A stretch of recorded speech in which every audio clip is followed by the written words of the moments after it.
Story 1. The Woman in the Marsh. In February 1998, a desolate road off a main state highway snaked past a tidal marsh, its reeds brittle and sharp under a moonless sky. The air so cold at 10 degrees Fahrenheit it burned the lungs. The silence so deep it felt like a weight on the chest.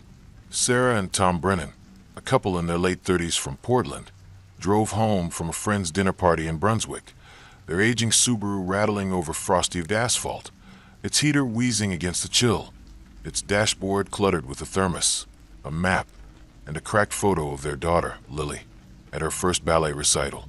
Sarah, a nurse with a dry wit and a habit of humming to soothe her nerves, sat in the passenger seat, her scarf tight around her neck, her hazel eyes scanning the dark. Tom, a carpenter with calloused hands, quiet faith, and a rosary tucked in his coat pocket, gripped the wheel, his jaw set against the cold, his thoughts on Lily, 12, asleep at her grandmother's. The marsh road, notorious for its eerie stillness and dense tree cover, was a shortcut they rarely took. But tonight, tired and eager for home, they braved its shadows, unaware of the woman waiting there, her presence a chain that would bind them to the marsh's secrets, her gaze a wound that bled into their lives, reshaping their world with the relentless, bone-deep dread. The road was a black tunnel, the Subaru's high beam struggling to pierce the darkness, the marsh's reeds swaying in an unseen wind, their tips glinting like shards of glass in the light, their rustle a faint hiss, like whispers from the earth.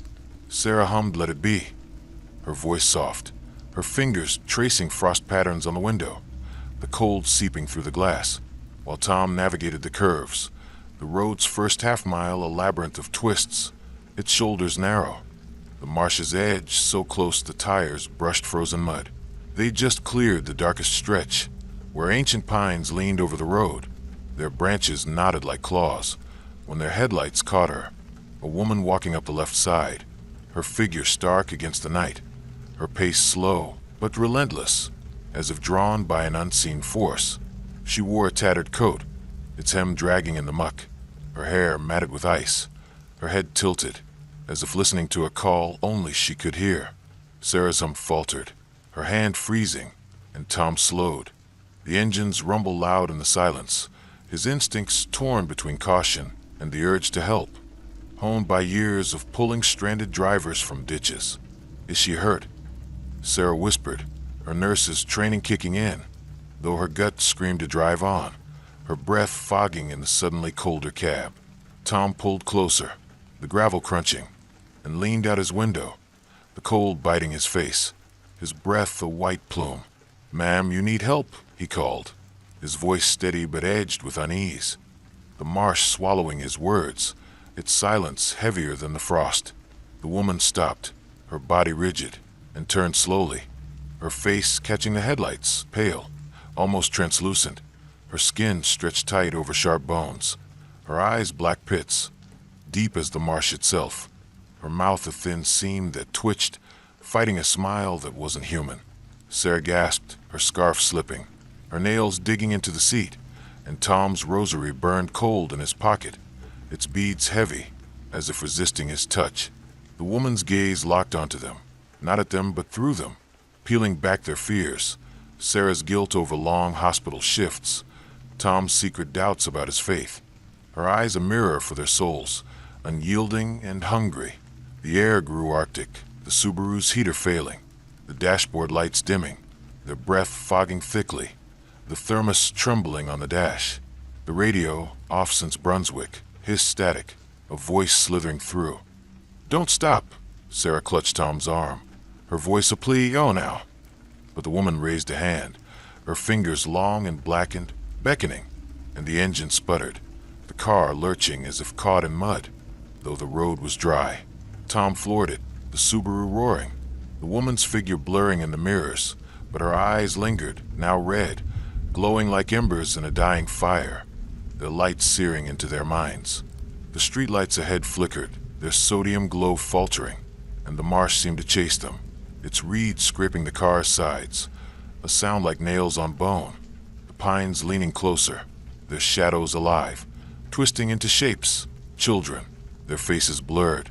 their hands reaching, their voices a faint echo of the woman's call. Tom's rosary slipped from his pocket, its beads scattering, one lodging in the seat, cold as ice, and Sarah prayed, her voice trembling, her eyes fixed on the mirrors, where the woman's shape flickered, now closer, now farther, her coat trailing like smoke, her hand smearing the glass with frost. The radio's static swelled, the voice clearer. "You saw me or my?" The road stretched endlessly, the streetlights failing, the marshes hiss growing, a chorus of whispers now, calling their names. Sarah, Tom, Lily. Their daughter's name snapped them alert. Tom swerving, the tires screeching, Sarah screaming, the photo of Lily cracking, its glass spiderwebbed, her smile obscured by frost. They didn't stop until their Portland home, 10 miles away, its porch light a frail beacon, its warmth a lie against the chill in their bones. Inside, they locked the doors, Sarah clutching a mug of tea that grew cold, Tom staring at the rosary, its cross bent, as if crushed by unseen hands, the marsh's silence echoing in their ears. The woman's eyes burned into their dreams. The next morning, shaken, they visited the Rusty Anchor, a Portland diner with fishing nets on the walls and a jukebox that hummed old tunes, hoping coffee and normalcy would ground them. Sarah shared their story, her voice low, and a retired fisherman, Earl, paled, his mug clattering on the counter, his eyes distant with memory. "That's the Marsh woman," he said, his voice hushed, almost reverent. "Seen her since the 70s, near that road. Story goes she drowned in the marsh, 1920s, after her kids vanished in a storm. Her mind shattered. She walks, searching for them, or for someone to take their place." Earl pulled a faded article from his wallet, a 1975 clipping from the Portland Press-Herald. A woman's body found in the marsh, unidentified, her tattered coat matching Sarah's description. Her death ruled a suicide, but witnesses swore her eyes were black, unseeing, her hands clutching reeds as if alive. Other regulars nodded, their faces grim, sharing tales. A driver in '83 who'd stopped, his car found empty, his shoes buried in the reeds, their soles stained with salt. A hiker in '91 who'd seen her, his hair turning white overnight, his sketches filled with her face, her eyes red, her mouth open in a silent scream. Sarah and Tom avoided the marsh road, taking longer routes through Yarmouth, but the woman's gaze clung to them, her eyes flickering in their dreams, her coat rustling in their closets, the scent of salt and decay seeping into their home, their curtains damp with no rain. Their house grew colder, its mirrors fogging with no heat, handprints appearing on the glass, too small to be theirs, their edges gritty with mud.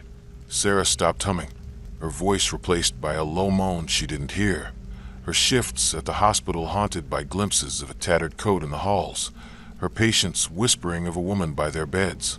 Tom's rosary kept breaking, its beads rolling under furniture, reappearing in their shoes, cold and wet, his face shaken by dreams of the marsh, where children called Lily's name. Lily, staying with her grandmother, started sleepwalking, drawing reeds and a woman in a coat, her eyes red, her hands beckoning, though she'd never heard their story. Sarah burned the drawings, her hands trembling, and called Father Malone, a priest from their church, who blessed their home. But the candles flared, their wax pooling into shapes like reeds, and a single reed fell from the ceiling, brittle and wet, its scent heavy with rot. In 2000, a kayaker found a child's shoe in the marsh, dated to the 1920s, its leather pristine, buried in mud that reeked of decay, its laces knotted around a bone fragment, too small to be human, or so the police claimed. Sarah and Tom moved to Boston in 2002, hoping distance would sever the marsh's hold, but its pull lingered, a tug in their chests, their new apartment colder, its windows fogged, the scent of salt clinging to their clothes. Sarah's humming never returned, her laughter hollow, and Tom's carpentry tools rusted overnight, their edges etched with faint scratches, like reeds drawn in steel. In 2004, a friend sent them a news clip. A hiker vanished near the marsh, his camera found in the reeds, its photos showing a woman in a coat, her eyes red, her hands outstretched, though the film was decades old. On cold nights, they'd hear reeds rustling outside their Boston apartment, her eyes glowing in the dark, her voice whispering Lily's name, the marsh claiming those who saw her, its silence a trap that held the living in its icy grip. Story 2. The Singing in the Woods. In July 2005, a dusty path between two suburban Columbus, Ohio, neighborhoods stretched into a wild stretch of woods, its trails flanked by towering cornfields and shallow lakes. The air thick with summer heat, the cicadas buzz a relentless pulse under a sky heavy with humidity. Jake Miller, a 12-year-old with a shy smile, a love for adventure, and a battered BMX bike, pedaled along the path, his sneakers kicking up dust, his backpack bouncing, a Walkman blaring Green Day's American Idiot, its tinny sound a shield against the world. Raised by a single mother, Karen, a librarian with strict rules and a warm heart, Jake was forbidden from straying beyond the house's glow. But the thrill of the hill, a 600-foot slope at a 25-degree angle, its descent a rush of wind and freedom, pulled him past the boundary, into a place where the light dimmed, the air grew still, and a singing voice wove a trap that would mark him forever, its melody a chain binding him to the wood's secrets, its echo a scar that carved itself into his soul. The path was alive with summer's pulse, the grass swaying in a hot breeze, the cornfields rustling like whispers, their stalks looming over the trail, their tips sharp as blades in the fading light. Jake's bike tires sang, his hum matching the Walkman's, his eyes bright with the hill's promise, his mother's rules: stay where the lights shine, be home by dusk, fading with each pedal, the path stretching into a ribbon of dirt and possibility. The houses glow, red, yellow, blue from porch lamps, dim behind him, their silhouettes swallowed by pines and oaks, their branches heavy, their shadows pooling like ink on the ground. After 15 minutes, the hills rushed behind him. The path grew wilder, its edges choked with nettles, the lake's glint vanishing, and Jake's Walkman faltered, its batteries dying, the music warping into a low drone, the cicadas' song falling silent, the air thick with an unnatural hush, like a breath held too long. A new sound rose, a soft, lilting song, high and clear, like a girl's voice, drifting from 30 feet ahead, where the path curved into a copse of ancient oaks, their trunks gnarled, their branches twisted like veins, their shadows a maze of dark and darker. Jake's bike wobbled, his heart racing, the song pulling him forward, its melody sweet but wrong, its notes bending into dissonance, like a lullaby sung through shattered glass, its rhythm a pulse that stirred the dust at his feet. "Hello," he called, his voice small, cracking against the silence, the wood swallowing it, the song growing louder, now joined by a low hum, like breath on a frozen in summer, its vibration crawling up his spine. He pedaled closer, the path narrowing, the oak's roots clawing through the dirt, tripping his tires, the air cooling, thick with the scent of moss and rot. And he saw her, a girl, about his age, standing in the copse, her white dress tattered, its hem stained with mud, her dark hair slick and tangled, pooling over her shoulders, her hands clutching a doll, its porcelain face cracked, its stuffing spilling like blood, its eyes hollow. The girl's song didn't pause, her lips moving, though the sound seemed to come from the trees themselves, their branches swaying in time, their leaves hissing rustling like a chorus. Jake's Walkman hissed, a voice cutting through. "Come closer." And he froze, his sneakers slipping, his backpack heavy, the song now a wail, its notes sharp, vibrating in his chest, like a scream stretched thin. "Hey," he shouted, but she didn't flinch, her body swaying, her hands tightening on the doll, its head snapping back, a faint crack echoing. He turned toward her, and she turned, her face pale, her skin translucent, her eyes black voids, endless and hungry, her mouth open in a scream that wasn't hers, the song a wail that clawed at his ears, a sound that burrowed into his skull. Shadows stirred in the copse, other children, their shapes vague, their faces blurred, their hands reaching, their clothes old, tattered, their eyes black, like hers, their voices joining the hum. calling his name. "Jake, stay play."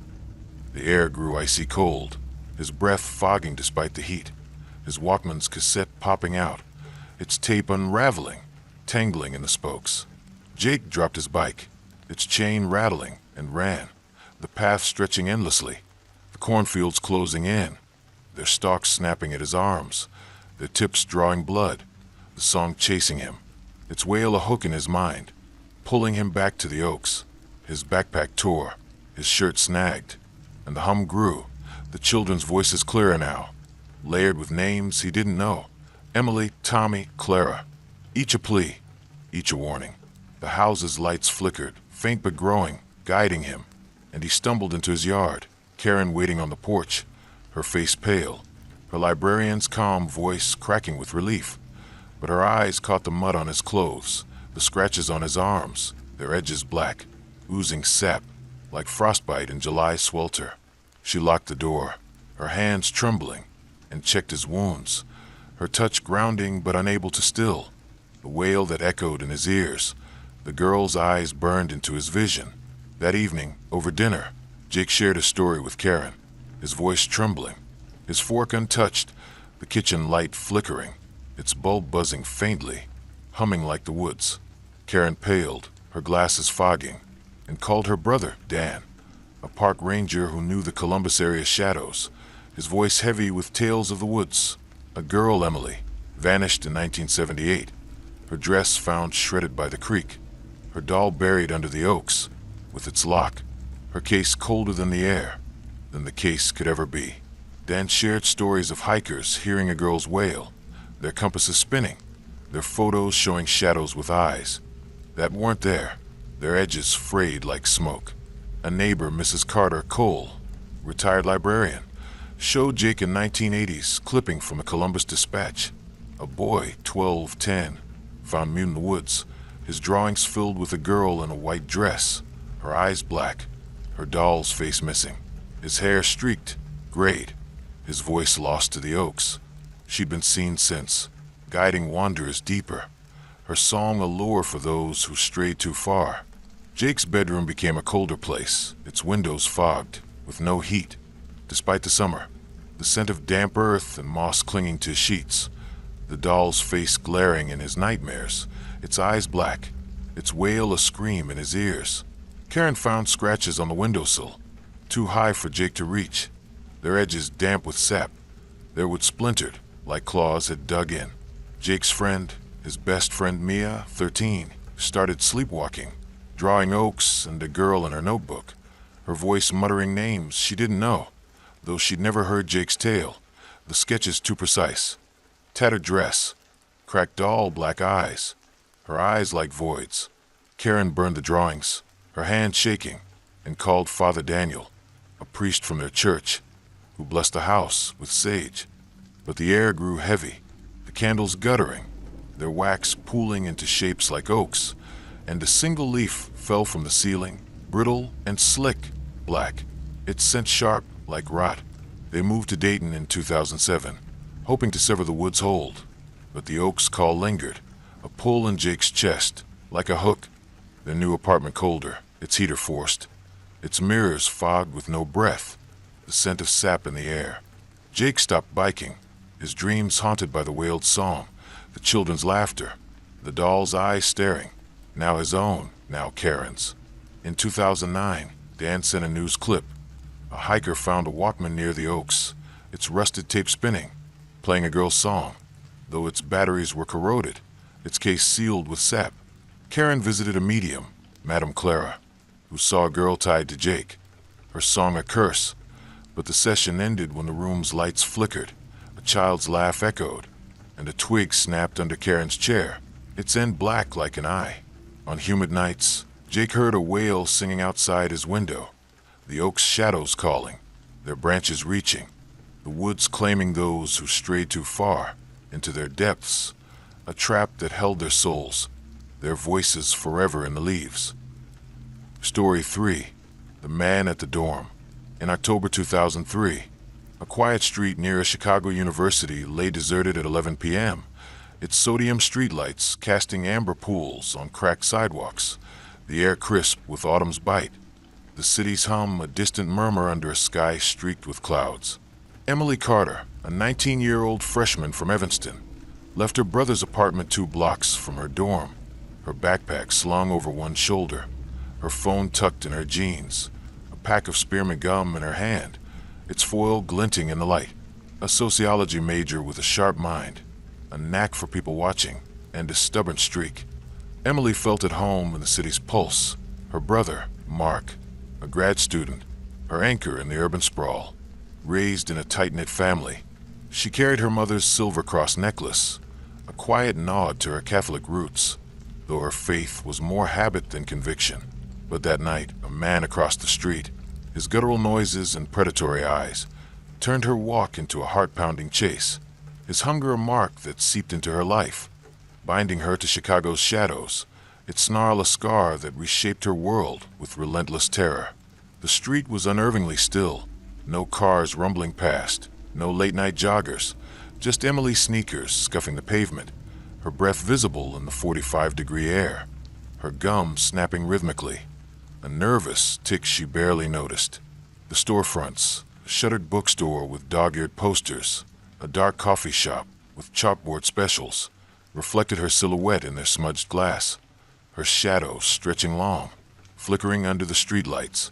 She texted Mark, "Leaving now, see you tomorrow." Her thumbs quick, her eyes scanning the street, her city instinct sharp but relaxed.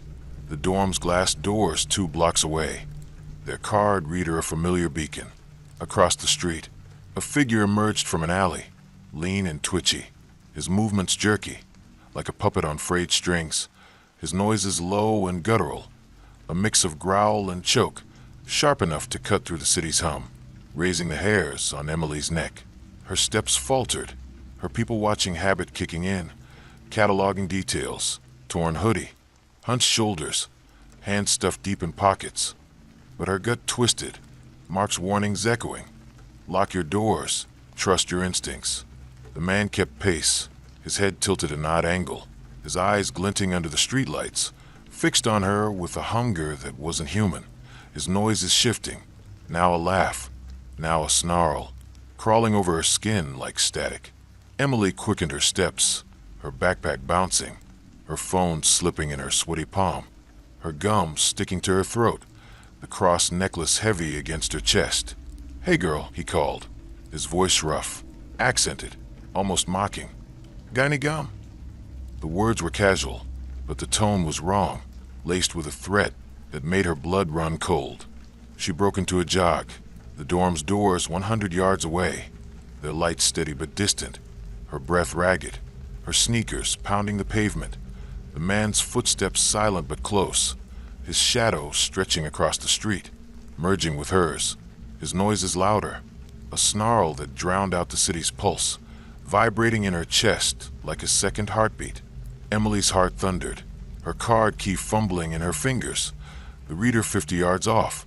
The man steps faster, his hands now out, fingers claw-like, his face catching the light, pale, gaunt, his mouth twisted, his eyes black, not brown, their depths endless, like wells swallowing light.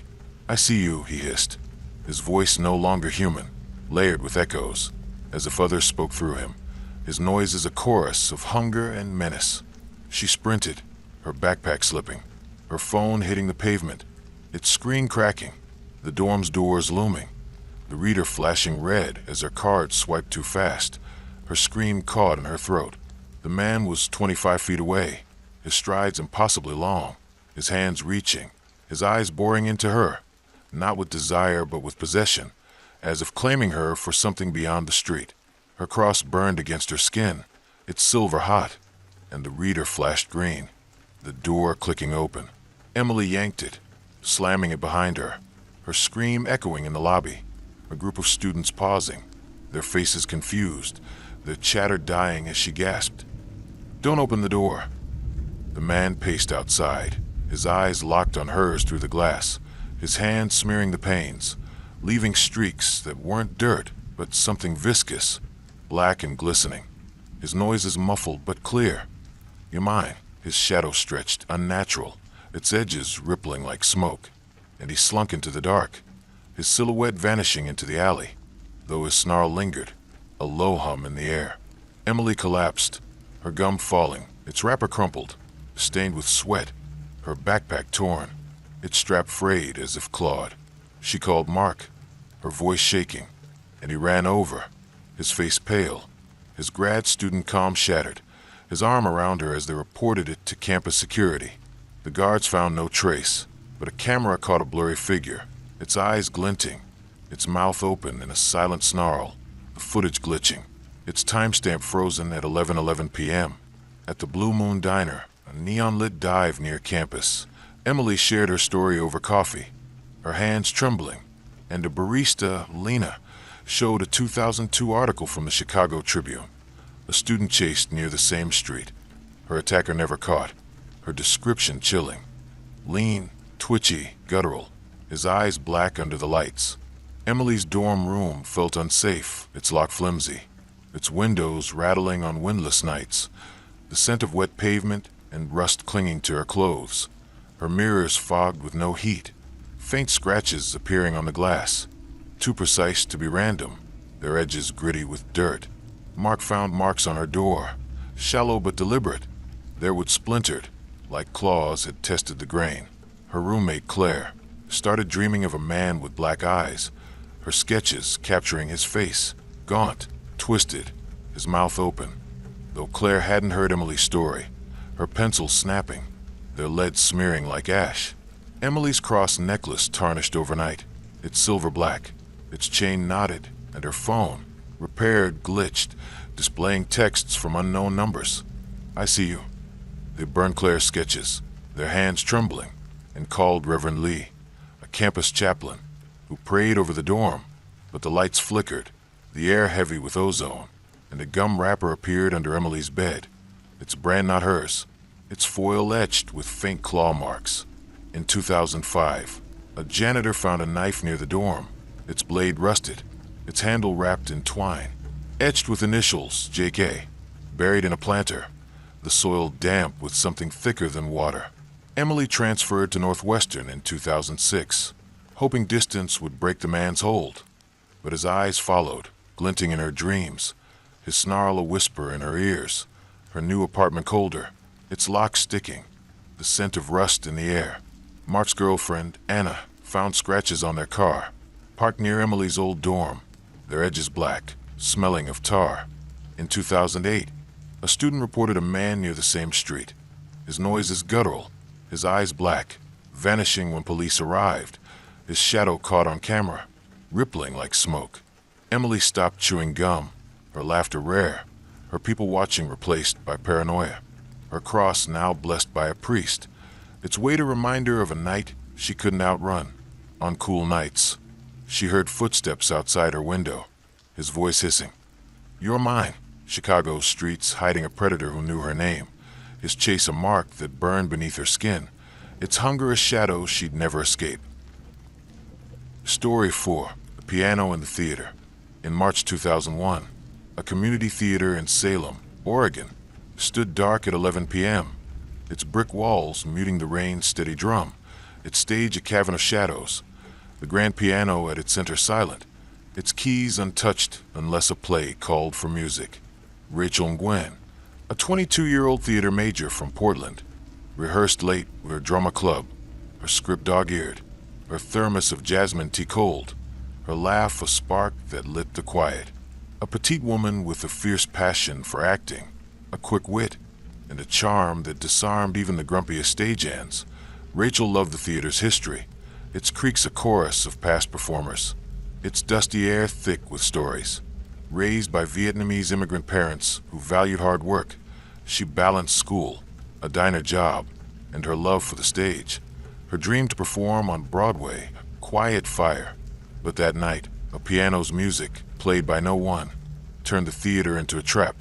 Its notes a call from a presence that knew her name, binding her to a darkness woven into Salem's boards, its melody a scar that echoed through her life, its shadow a weight she'd never shed. The theater smelled of dust, polish, and old wood, its velvet seats empty, their crimson faded, its overhead lights dim, casting long shadows that danced with the rain's rhythm on the roof. Rachel and her friends, Lila, a costume designer with a nervous giggle, Ben, a lighting tech with a dry humor, and Sam, a quiet actor with a poet's heart, rehearsed a scene from our town, their voices echoing in the cavernous space, their laughter sharp, the script a shield against the late hours' eerie quiet. The piano, a 1940 Steinway, stood center stage, its lid closed, its ebony finish scarred by decades of plays, its presence heavy, like a sentinel watching their every move. At 11, they took a break, sprawled on the stage, their voices fading, Rachel sipping her tea, its floral scent faint, her script open to a monologue she'd memorized. A sound rose, soft, deliberate notes, a Chopin nocturne, clear and haunting, drifting from the piano. Though no one sat at its bench, its keys still, its lid shut tight. Rachel froze, her thermos slipping, the tea pooling on the stage, its steam curling in the suddenly cold air. Her laugh dying, Lila's giggle cut short, Ben's flashlight flicking on, Sam's breath hitching. The music swelled, its notes bending, now dissonant, like a scream stretched thin. The air arctic despite the theater's heat, their breath fogging, stage lights flickering, their bulbs buzzing like trapped flies. "Who's there?" Ben called, his voice cracking, his beam sweeping the piano, its shadow stretching, unnatural, its edges rippling like water. The music didn't pause, its rhythm deliberate, a pulse that vibrated in their chests, the scent of roses, sharp, cloying, filling the air, though no flowers were near. They laughed, nervous, assuming a prank, perhaps a hidden speaker, and crept to the double doors leading backstage, their sneakers scuffing the wood. The music growing louder, now a waltz, its notes sharp, like glass shattering in slow motion. Ben pushed the doors open, the music stopping, the theater plunging into darkness, the piano silent, its lid still closed, the bench empty, the air heavy with silence, thicker than the rain outside. They scanned the backstage, their flashlights sweeping props, old chairs, a painted flat of a moonlit sky, finding no one, the shadows thick, their edges sharp like blades. Back on stage, they resumed, their voices shaky, Rachel's lines halting, and 20 minutes later, the music began again, now a dirge, its notes slow, mournful, each one a weight on their hearts. The rose scent stronger, now mixed with dust, like a grave disturbed.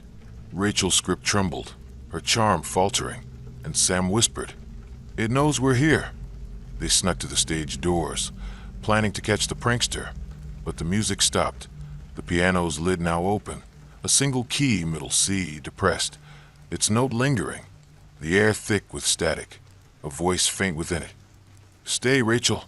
Rachel's flashlight caught a shadow by the piano, vague, humanoid, its edges blurred, its head tilted, its hands hovering over the keys, its form tall, dressed in a long coat, its face hidden, its presence heavy, like a storm gathering.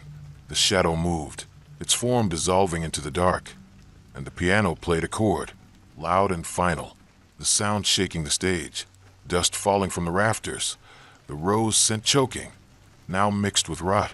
They ran, their screams echoing, the theater's exit doors slamming behind them, the rain soaking their clothes, the rose scent clinging to their skin, their flashlights flickering, their beams weak, as if drained.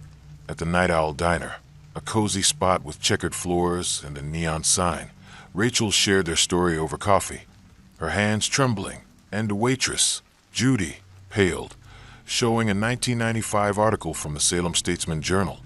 A pianist, Clara Hensley, died on that stage in 1962, her heart failing mid-nocturne, her rose perfume lingering, her shadow seen by actors, her music heard on rainy nights. Ben found scratches on his script, their edges smelling of roses, their paper curling as if burned, and Lila's thermos was cracked, its tea bitter with sap, its metal etched with faint notes, like sheet music. Rachel's dreams echoed with piano chords, Clara's face flickering, pale gaunt, her eyes black, her hands reaching, her coat rustling like leaves. The drama club moved rehearsals to a community center, But the theater's pull lingered, a tug in Rachel's chest, her new stage colder, its lights dimming, the scent of roses in her props. Her parents, Min and Lon, noticed her scripts moving at home, their pages open to Clara's Nocturne, their ink smudged with sap. In 2003, a janitor found a rose petal on the piano, fresh despite the dust. Its scent heavy, its edges black like ash. Rachel's acting faltered, her lines haunted by Clara's notes, her laughter rare, her charm dimmed by fear. They consulted a medium, Madame Elise, who sensed a spirit tied to Rachel, her music acclaim. But the session ended when the room's piano played a single note, its keys untouched, a petal falling from the ceiling, its scent choking. In 2005, a prop master found a coat in the theater's attic, its fabric old, its pockets filled with sheet music, its pages stained with rose oil, its notes matching Clara's dirge. On rainy nights, Rachel heard music outside her apartment, the stage's shadows alive with notes she couldn't escape.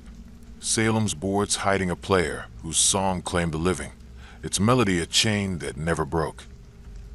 Story 5. The Shadow in the Farmhouse. In April 1999, a crooked farmhouse near an Indiana cornfield stood alone on a muddy path, its weathered boards groaning under a spring storm's weight, its meadow grazed by cows and a black horse, the air thick with rain and the scent of churned earth. Ethan Brooks, a 10-year-old from Lafayette, walked home from school, his backpack heavy with books, his boots caked with mud, his love for frogs pulling him past the farmhouse's lake, despite a recent copperhead scare that left him wary. A quiet kid with a curious streak, a gap-toothed grin, and Father Jim, who worked late at a factory. Ethan knew the path's dangers, snakes, floods, solitude, but relished its secrets, the lake's chorus of bullfrogs, a song he chased. Raised by a mother, Lisa, a nurse with a gentle voice and fierce protectiveness, Ethan carried a pocket knife, a gift from Jim, its blade dull but comforting. But that night, a shadow in the farmhouse's window, growing larger with no light behind it, turned his walk into a nightmare, its presence a mark that bound him to the field's darkness, its silence a chain that carved itself into his life, its eyes a wound that never closed. The storm lingered, its clouds black and swollen, the path a quagmire, each step a slog, Ethan's flashlight bouncing, its beam weak in the rain, the farmhouse's windows dark, its sagging fence barely holding back the horse, its whinny faint, almost drowned by the wind's howl. Ethan hummed a tune from school. "This land is your land," his voice small, his boots squelching, the lake's edge glinting, its frogs silent under the storm, their absence a quiet he hadn't noticed before. The path curved past the farmhouse, its porch rotting, its chimney leaning, its boards painted a peeling gray, their gaps like eyes watching his every step. A sound came, a thrashing, sharp and violent, like hooves and mud, but heavier, like claws tearing through wood, echoing from the meadow, where the horse should be grazing. Ethan froze, his flashlight sweeping, its beam catching the horse, its eyes wide with terror, its flank bleeding, dark streaks matting its coat, its hooves stomping near the fence, rearing as if fleeing something unseen.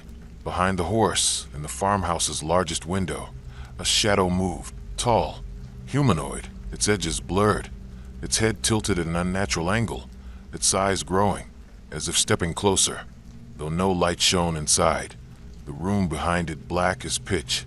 Ethan's heart pounded, his boots slipping in the mud, his pocket knife heavy in his jeans, the shadow sharpening, its arms too long, its fingers splayed, spider-like, its head turning, its eyes glinting, not red, not white, but a deep, oily black, like tar swallowing light.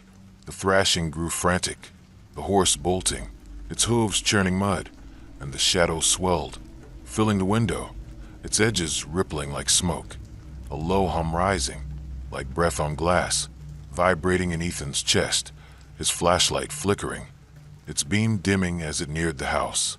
"Who's there?" he whispered, his voice lost in the storm, a hum growing, now a voice, faint but clear. Ethan looked back. He didn't, his legs moving before his mind, running, the path endless, the cornfields closing in, their stalks tall and sharp, snapping at his arms, their tips drawing blood. The hum chasing him, now layered with whispers, names, pleas, screams, each a hook in his mind, pulling him toward the farmhouse.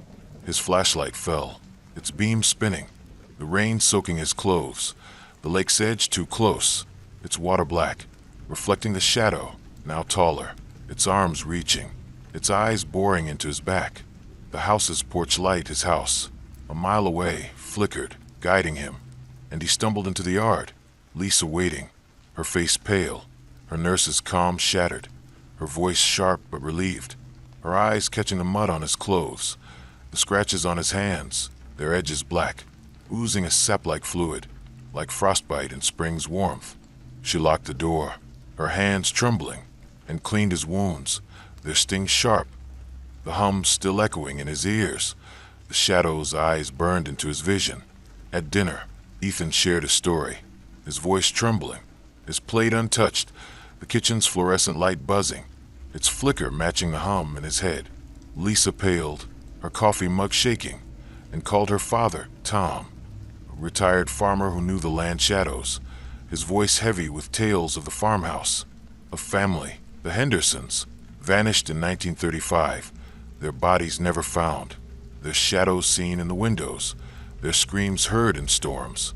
Tom showed a 1970s article from the Lafayette Journal and Courier. A boy, 8, found mute near the lake, his drawings filled with a tall figure, its arms long, its eyes black, his voice lost, his hair streaked gray.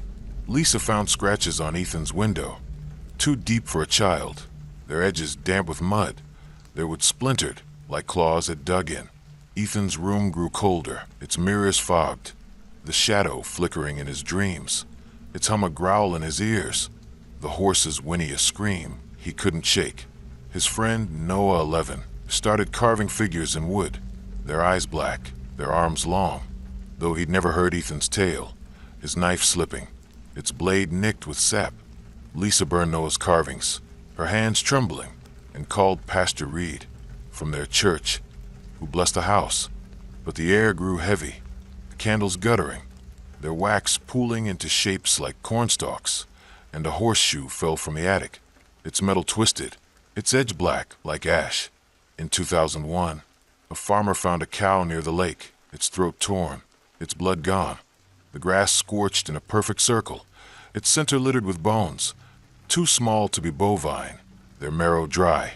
Ethan's family moved to Indianapolis in 2002, hoping to sever the farmhouse's hold, but its pull lingered, a tug in Ethan's chest, their new home colder, its lock sticking, the scent of mud in the air.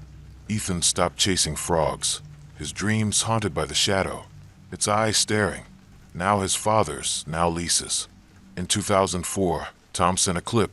A hiker vanished near the farmhouse, his camera found in the corn, its photos showing a tall figure, its arms reaching, though the film was decades old. Lisa visited a psychic, Miss Hazel, who saw a presence tied to Ethan, its shadow a curse, but the session ended when the room's lights died. A hoofbeat sounded, and a stalk fell from the ceiling, its tip black like an eye. On stormy nights, Ethan heard thrashing outside, the shadow's eyes glowing in the dark, the cornfield hiding a presence that knew his name, its silence a trap that held the living in its grip.